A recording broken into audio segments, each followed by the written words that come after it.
Merhaba, kanalıma, mutfağıma hoş geldiniz. Bugün sizlere sadece 3 malzeme ile hazırlayabileceğimiz bir antibiyotik tarifiyle geldim. Ve yapılışı çok kolay olan bu tarifi gelin birlikte hazırlayalım. İlk olarak bir adet soğanımızın her iki tarafını videoda gördüğünüz gibi keselim.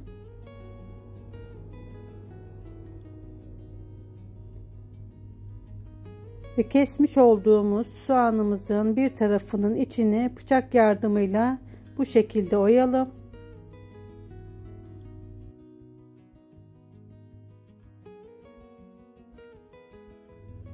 Ve soğanımızı bu şekilde oyduktan sonra bir bardak üzerine soğanımızı yerleştirelim.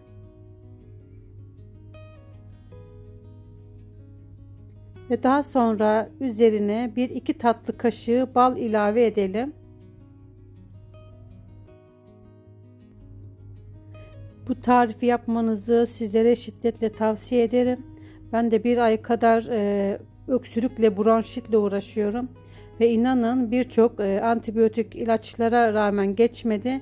Ve bu tarifi de sağ olsun canım babam bana göndermiş. Bu şekilde yap, geçer diyerekten.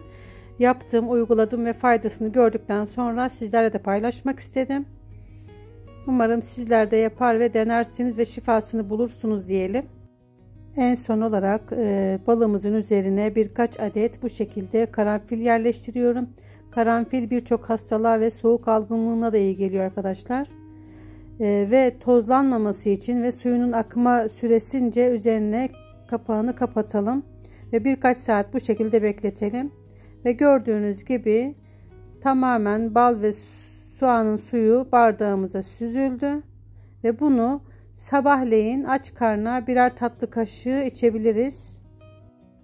Hazırlamış olduğumuz bu antibiyotik özellikle boğaz ağrısına, öksürüğe ve bronşite çok iyi geliyor arkadaşlar.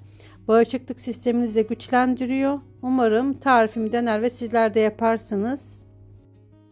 Tarifimi sevdiklerinizle paylaşmayı, kanalıma abone olmayı ve bildirim zilini açmayı unutmayınız. Ve bir sonraki tarifimde görüşmek üzere. Sağlıcakla kalın. Allah'a emanet olun.